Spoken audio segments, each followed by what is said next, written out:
I'm entering a Pokemon tournament and I've never played before. It's not that hard to play, right? I dropped them. I got all of these and hopefully we can put together a pack. I have lots of cards, but I don't really know how to make a pack, so hopefully we can figure it out and hopefully it's not too hard to make a pack. So I presume we need a few things for this tournament. So 1, we need to get tickets in. That's already been done. 2, we need to have a deck. Now, we're going to try and make a deck. And then 3, we need me because I don't think I can play Pokemon if I'm not there. There's a $1,000 prize pool. I think I can win first. I've never played, but I think I can win first. I already have a lot of Pokemon cards. I don't think they're very good, so I did buy those extras. But we're going to try and make a deck and we're going to see how it goes. So I have all these Pokemon cards, so hopefully you can make a nice deck with the rangers. So I've got all my Pokemon cards and I figured I'd put them in here. And then we can shake it and whatever comes out is going to be our deck of cards. This will be a good deck. I feel like this is going to be a good deck. So we have Bufflet and here Prinpluff, Fuecoco, and Fuecoco, and Fuecoco, and Fuecoco. There's a lot of Fuecoco. How many cards are supposed to be in a deck? I should probably Google this, shouldn't I? Okay, so maybe making a deck isn't as easy as I thought. Apparently you can buy pre-made decks. I found this great ad on Gumtree for a guaranteed win deck, so I had to meet up with the seller.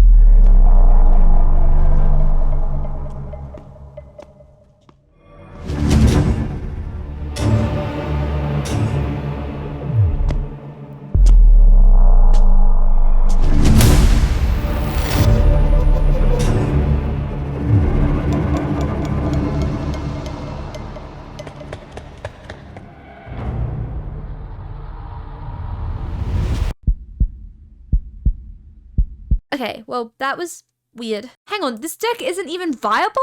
Ugh, I guess it's time to stop cutting corners and ask a professional how to play. I feel like the base of the deck is actually like done for this one. Say, to you, heads or tails? Heads.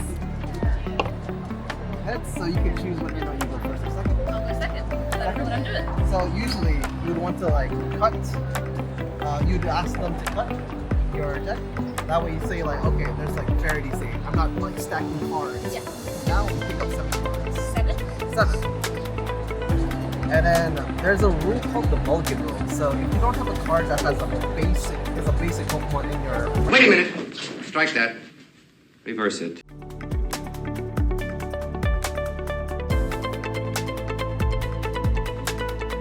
It's called a mulligan. So you have to like shuffle your entire deck again. And then try to get another 7 cards to have a basic. Okay, and so you say like, oh, mulligan rule, and then you do Yeah, that? I say like, oh yeah, I got a mulligan. So I got a mulligan as well. you got a mulligan as well? Okay. Yeah.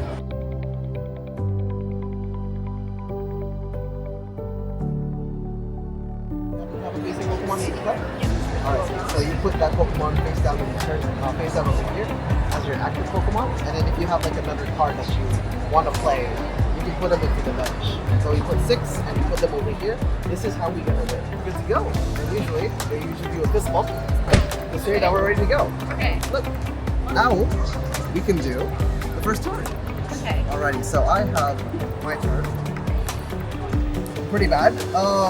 So I use a card called Buddy Buddy. Alright, here we go.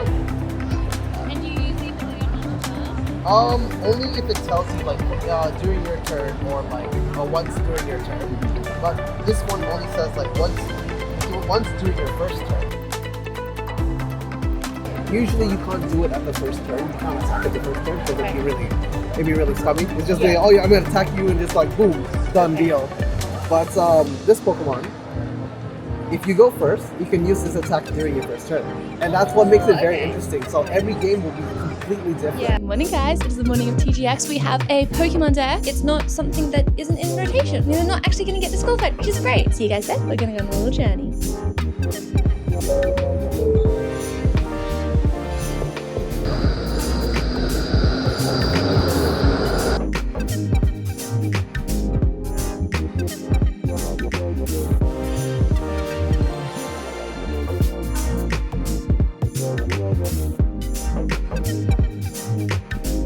So we're at TGX. We're just setting up for the Pokemon tournament.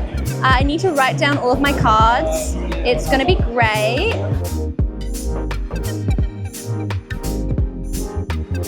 Yeah, just shuffle. Easy.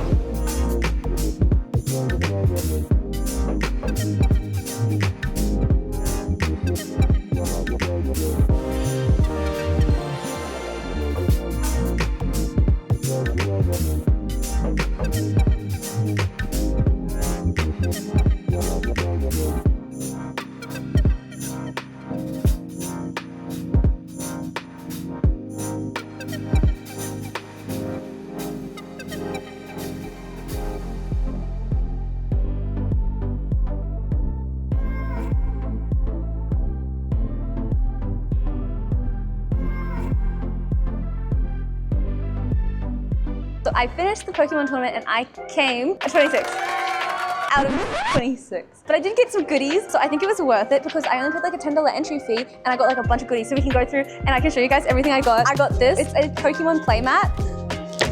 I don't know what it looks like. Does it look cute? So now I actually have a playmat. So next time I play Pokemon, I've got a playmat and I'm not just gonna be playing on like tablecloths. And then we got a few more goodies. They actually gave me quite a few. So we have dice. Oh, it's actually a heads and tails dice, which is good. Everyone had dice for heads and tails, which confused me because heads and tails is on a coin and they kept rolling a dice, they say it was heads or they'd say it was tails. I'm like, that is a 3. We got 2 Serving Sparks Pokemon booster packs. And also another dude just gave me an extra one. And then whenever you play in a tournament, you get an exclusive play Pokemon pack. So these are like exclusive cards and packs that you only get at the tournament. I got these deck sleeves, which I don't know what Pokemon are on them. A dog thing and a sausage monkey and a emu. I got this, which is a pack of something. I think it is just energy cards. They're very pretty though. They're a lot sparklier than my regular ones. They give me a pin. I have a really cute denim jacket and I like to put pins in my denim jacket. So now I'm gonna have a Pokemon pin on my denim jacket. V-Star, I don't know what this is. Maybe a magnet? I'm not really sure, but it says V-Star. And then we got damage tracker tokens, burning, and this is for poison. So this one I'm very excited about. So with the Eevee prismatic packs, you got an Eevee gold coin. And so for this one, you got I think it's called a Palmet coin. I think overall it was a win. I think I've definitely learned how to play Pokemon now. And you know what? I think next one I'd place first.